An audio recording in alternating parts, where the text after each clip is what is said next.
What is going on, Junkie Nation? Gorgeous George and Goes are back with another MMA superstar. We're going to talk to Impa Kasanganay, who's going to be fighting at Eagle FC 46 on March 11th on the FLX cast. You got to get it. It's an app. It's free, and it gets the job done. Beautiful work at Eagle FC 44, and they're back now with Eagle FC 46. Impa, how you doing? Welcome to MMA Junkie Radio. Man, thank you so much for having me. I'm doing really well. Solid training day today. Kind of recovering in the Sanford Lounge until the next session. So super excited to fight, you know. The Sanford Lounge. Look at these gyms, man. These gyms are like... Check it out. Check it out. Oh, wow. Holy cow. Got all our sponsors here. Got some Kill Cliff, you know. It's awesome. It's a really great place. And I'm probably taking a nap here for like 4 or 5 hours between sessions. So I'll bet you there's even a PS5 or an Xbox in there, yeah? Yeah, they had it over there. I knew it. Just taking a nap, but yeah, people are playing some games too every once in a while. I knew it. Oh, I'd never leave. I would never leave. But you know what the worst thing about it is? I'd never train either. But it does look pretty nice. Hey, look, I know we're going to focus on Eagle FC, 90%. But, hey, I'm a fan, all right? And you won at Dana White, and then you went 2-2. That seemed pretty bizarre when I found out you were no longer with the UFC. Was there a reason for that? I think just at the time, maybe logistics. They said they couldn't sign me at the time. And, you know, for me, I just wanted to keep moving forward, getting better fighting. I'm young and fighting. I haven't been fighting that long, so I figured that I keep getting better. Down the road, I can be back in the UFC, pull what Brandon Moreno did, become champion, or, you know, make my, go on my own path somewhere else.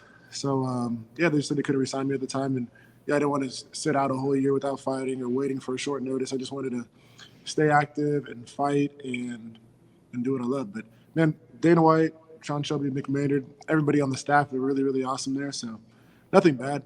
Just I guess I didn't fight how I needed to too, going 2-2. Could definitely, I would say 3-1. Should have been that at least, without that crazy kick. Shout out to Buckley. I think he's fighting this weekend, but I really believe that I could have fought a lot better than I did. I believe I should have been like 3-1, 4-0 in my first go with the UFC. So, I think we have to take our own responsibility. I just think that I could have done better. So, yeah. Well, I still think you are re-signable. I see a lot of talent go through there in the last 2 decades, and some things just jump out at me, and that was one of them. But you don't seem down on it, and you referenced Brandon Moreno. You know who else is a good name to reference? In fact, he popped up on when I was studying your Instagram. Robbie Lawler, man, perfect example of he had a few runs with the UFC, and when he was away from the UFC, he did some great stuff, and then he came back to the UFC and did even greater stuff. And I know he's one of your homies. Man, I really appreciate Robbie. He's cool. He's quiet, right? Like typical Robbie, but everything he says has so much power to it, and he's giving me a lot of great advice. And I appreciate him. Awesome coach, teammate, and just watching his story and his life has always been something inspirational to me. Actually, even before I came to Sanford, the gym I was at before, there's a song that Robbie was playing in the locker room one time. The old coach I was with, I heard him playing it, and it kind of gave me an insight to like who Robbie is. And it's called the song's called "The Cape" or something. And I actually quoted that song for my UFC debut, and it was always because my coach was telling me a story about how he heard Robbie playing in the locker room, and he just talked about being fearless and just jumping off the roof and just going for what you want to do. And you see the way he fights, you see the way he lives, and he's all in. And Robbie will always going to be somebody that's an inspiration to me. And I made my UFC debut when he fought. It was at the Apex, so it was kind of cool. He fought Rakic that fight. You left a really cool quote. Oh gosh, Neil Magny. Rakic was the main event. Yeah, he left a really cool quote. The only thing to focus now is improving. Everything else will work itself out, and that's cool to hear from Robbie Lawler. I think too many times he got pegged as a tough knucklehead who had heavy hands, but not necessarily maybe a deep thinker, a mixed martial artist. So when I hear these cool stories about fighters, that we kind of didn't maybe peg them that way, someone that would kind of advise or mentor like that, I love to publicize them for our audience. For sure. Yeah, I think some people a lot more cerebral than people, paint them out to be, like you said. Here's another thing I'm impressed with. You brought up Joaquin Buckley's kick. And a lot of times in MMA, we feel like sometimes the fighters might be a little sensitive to maybe not their best moments when they fight. And, Goz and I, we learned a lesson once. Vitor Belfort was in our studio, and some kid came from the outside to ask him to autograph. Remember when Anderson Silva kicked him in the face? Mm-hmm. And so he brought it to him and he goes, "Hey, can you sign that?" Now he already had Anderson's signature on it. And Vitor did it like, no problem. Just like, yeah, sure. What's your name? And signed it. And Goz and I were like, oh my God. Like, I thought for sure Vitor was going to go, bro, really? Like, and so we asked him, I go, hey, you took that like a champion, and he goes, it's a moment in sports, like it happened. And, you take the good with the bad or whatever. And I always thought, man, like somebody so secure like that, it's probably going to go a long way in their personal lives and in their athletic lives. And like I said, you brought up the kick or whatever, which was, an incredible highlight. But you've also probably, you've been on the other end of that highlight too, where you've done that to other people. So I'm just glad you brought it up. You don't have to comment if you don't want, but I just think it speaks volumes about you. Oh, no, thank you, sir. I mean, I think you, as a fighter, should never be ashamed of your failure. Coach Hughes always talks about like fighting like a man, fighting like a warrior. And, whether you fight like a woman or a man, whatever you are, when you're fighting in there, fight with your whole heart, because I don't believe in I don't like decision losses. I'm either going in there to take somebody out or I'm being taken out, but I don't want to be outworked. You got to break yourself in training and you got to give your all, break yourself in training so in the fight you can give your all too. And, that fight with Buckley, for me, I have nothing to be ashamed about. One of the best things, it's probably one of the best fight trips ever because my dad cornered me for the first time. He went out with me to Abu Dhabi, and I fought with every bit of me in there. Buckley made a great kick. He capitalized on where he saw me showing a pattern, and it shows how good of a fighter he is. And I've gotten to know Buckley a little bit too. Like, well, the things he's doing, I won't put his personal business out there, but he's fighting for something bigger than himself. And I think he can be misunderstood as like a brute or somebody. And I don't know how it's gone with him and other people in other gyms. I know some people he doesn't get along with, but that's life. He's a man. Not everybody's going to like you. But I fought in the last card when he knocked out that one guy. I forgot who he fought last, but we fought on the same card. We were talking a little bit, and he was super, super encouraging. We were no disrespect since Abu Dhabi, and just to see him do well in his life and to see him be able to support the people he really cares about with something that he's passionate about, like that part of being a warrior, part of being a fighter. Like I'm going to get right back up and go fight again and get to this gym. I mean, I have days in here where I've been more beat up than I've been in fights ever in my life being at Sanford. And that's nothing to be ashamed of because I'm going with guys who know more than me, who have a better skill set in a certain area, but it only makes you better. And I think part of being a fighter, I used to be so caught up in being undefeated, which was been cool, but I also wanted to be the best fighter that I could possibly be, the best fighter ever.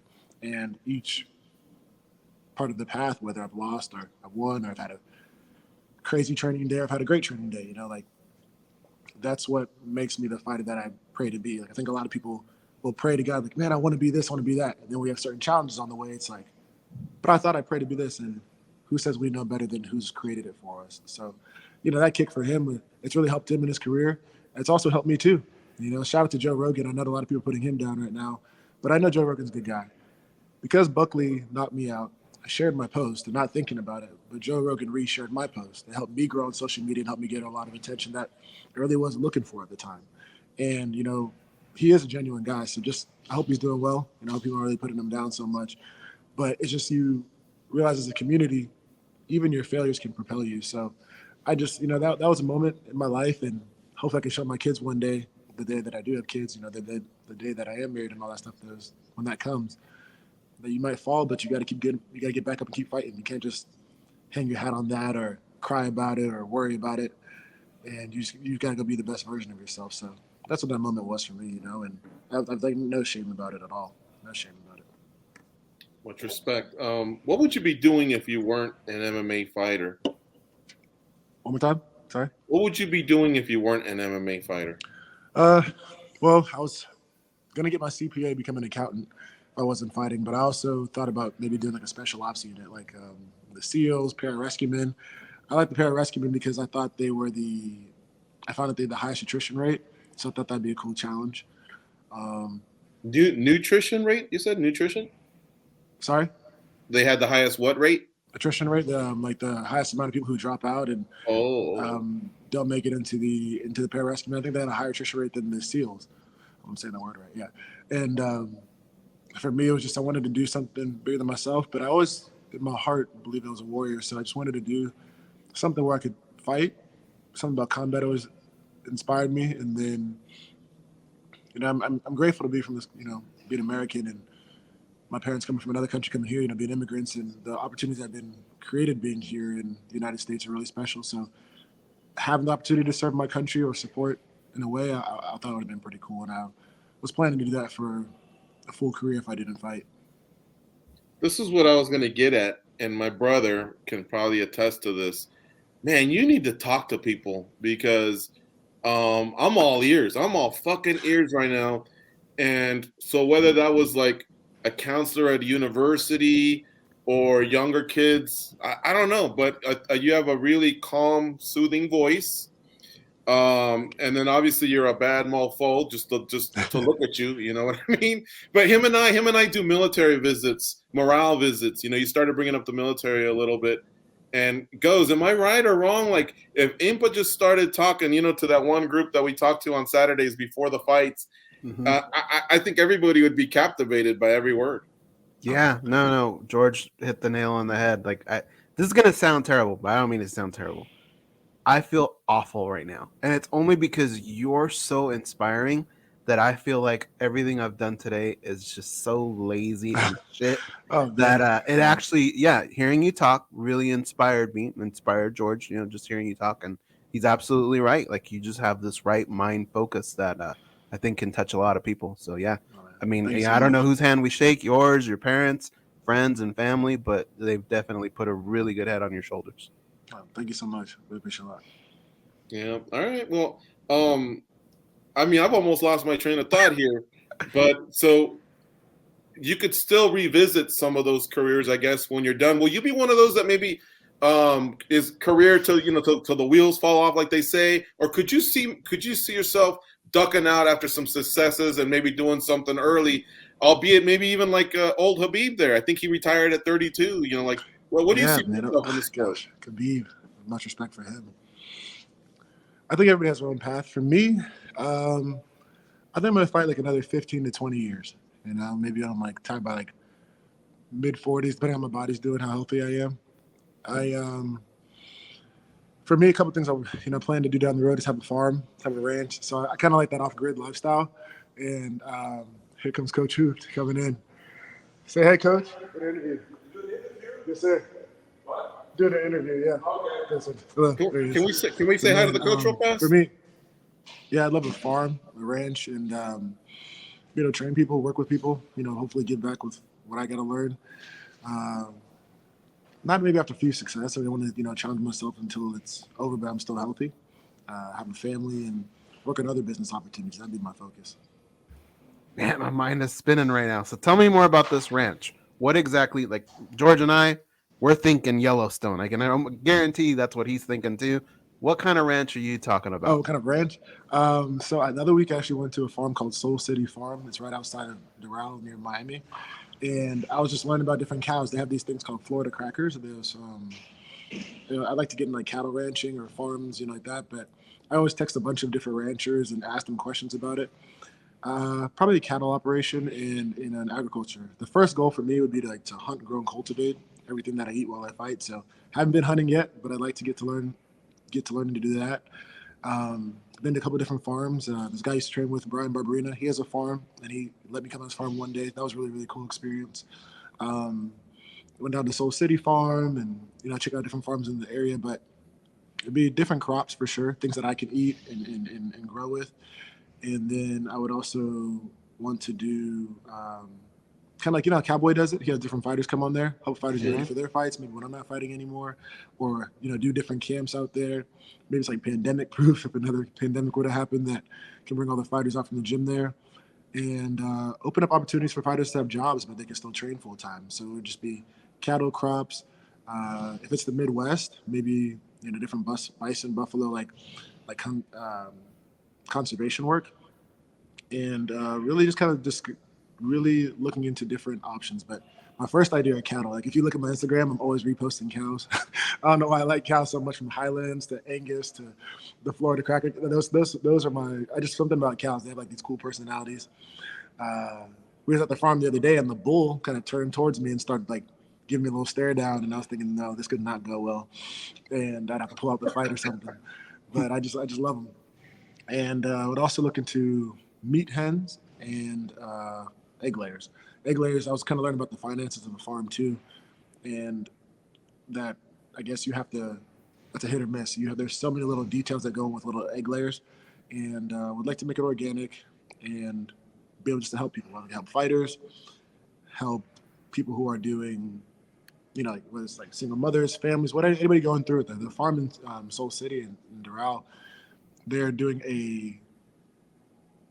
I guess for orphans and refugees to be able to get some fruits and vegetables and have like their own garden beds. So I always want to give back. My mom always challenged me. She said, I don't care how much money you make in life, in a way, but she does. But if I don't use it for a bigger purpose than myself, it's not the same. And it can be all over TV, but I got to use this platform to help other people. So it'd be kind of cool to have like tiny homes on the farm and teach fighters how to really ranch, take care of a bunch of different cattle, take care of a bunch of different chickens, but them and their families can coming from all over the world. If you're at Sanford, fighters are coming from all over the world, and having that space where they can do that. So my goal would be at the end of the year to get that started and just learn, and I even looked into like beekeeping because they can kind of handle their own thing, but pretty much between the cattle, the chickens, and raising chicken and bees are kind of where my mind is right now. Gotcha. All right. And then as far as the fight going forward here, like what is your mindset? Is it just about maybe tightening a few screws, or is this almost like a rebirth of yourself here? Yeah, so you're referencing, you said the fight on March 11th, correct? Mm-hmm. Yes. Yeah, so Raimond, he's a really good fighter, and he's won a lot of fights in another major organization and won, and he's a really cool technique. I mean, I like it. So for me, it's not here to talk trash or nothing like that. It's not me. I want to show up. Coach Hoof talks about showing up, and I want to exhaust myself. That's my focus, to go claim the victory, dominate the fight, and when I leave that cage on the 11th that night, I want to know that I gave everything I had on there. That's my focus for the fight. And as I prepare, I want to break myself in training. I want to put myself to the point where I can't walk. I want to put myself to the point where the best training partners be like, at Sanford, it's a privilege to train here. And you have guys who are so skilled in certain areas in so many different ways, like training partners who you can say are better than people we fight. Some people are just as good, or, people are about to be there. And the coaching here is amazing. So it's just, I want to represent my team. I'm sweating today. Sorry, guys. I want to represent my team the best of my ability, my God, my family, my team. And as a fighter, I'm just really sharpening up my tools. And on the 11th, my mindset is to show up and do what I do and fight and truly fight. I know Raven, he comes to fight, or I was saying Miss Raimond, he comes to fight, and he's going to bring it. So will I, and my goal is to finish with my hands raised, and that's it. I know you don't like the trash talk, but we've heard fighters with that same mindset sometimes say, but we like it when my opponent does because it kind of gets me fired up. You ever have that kind of feeling? Sometimes it's funny. Like if you talk trash and you're good at it, I think it's funny. I talk trash to my teammates all the time, but I don't want to. I always say, like, that guy's mom's watching too, and she's not going to take it the same way. She's not going to take it away like, oh, they're just trying to build a fight. And it's not going to honor my family too. My mom would, my parents would just get on me like, why would you even say that? But I look at it like, if you talk trash and it's good, it's cool. I usually listen to people's walkout songs a lot. And I thought this guy, Devorius Tubbs, he's got nominated, I think, to like the Georgia Hall of Fame, which is pretty cool. He works with the Lima brothers. And he walked to move, get out the way. And then in the song, he was looking at me as he's walking out. He said, well, knock your lights out. And I was like, I like this guy. He's coming to bring it. And yeah, it did get me going a little bit. Who did I fight? I fought Kalen Hill on the Contender Series. He was talking a good amount before the fight. And then after, we had a really good conversation. I hope he's doing well. But yeah, I mean, I was like, yeah, you'll see. And that was really about it. It was never me getting back and forth talking trash. But if you talk and you want to get going and you're going to make it a fight, I respect it. But just don't talk and not do anything. That's not my style. If you're going to talk, at least do something with it. And I guess you could say I kind of like it sometimes when they do. So let's fill in a couple things here before we end the interview. You brought up bulls. I don't know if you know this, but Michael Chandler owns a bull. Have you ever talked to him about bulls and cows? What? I didn't know Michael owned a bull. We gotta ask him about that. Yeah, tell him the boys from Junkie Radio, who used to rent his house. He was our landlord. He knows us well, and yeah, he either still owns a bull or used to own a bull, but he knew about that. What? So I bet you'd have a good conversation. Hunting, I don't know if he still works out with you guys, but Tyrone Spong is a hunter, and he may take it a bit far though. You know that show River Monsters, where that guy goes hunting like all the scariest animals that you can find in a river or lake. He's done something like that too. We were having a good conversation. I gotta ask him about that too. He's a good guy. He's given me a lot of advice too. Tyrone, he's a good teacher. Awesome to watch train. He teaches just by the way he moves, but I gotta ask him about that. I know he's into animals. I didn't know he was into hunting. Cool. Yeah. He again, I think he goes a bit too far. Maybe just go fishing with him, but don't necessarily follow him to Suriname where he's from, because he'll take you on these expeditions where only a helicopter will find you guys. And he goes hard, man. He was telling us about the knives and all that stuff. But pretty fascinating stuff. I never would have pegged you as a rancher or a farmer in the future. But come the Congolese cowboy. I love it. I love that. I like that, man. Good luck with the rest of your camp. Thank you. I don't even have to tell you have a safe weight cut because you're pretty much carved out of clay, man. You must have the fastest metabolism on earth. So I don't know if it's easy for you to just maintain, keep the fat off, or if you have to work at it harder than it appears. But safe weight cut and do your thing on March 11th, Impa. Thank you. Been a pleasure talking to you. You too. Thank you so much.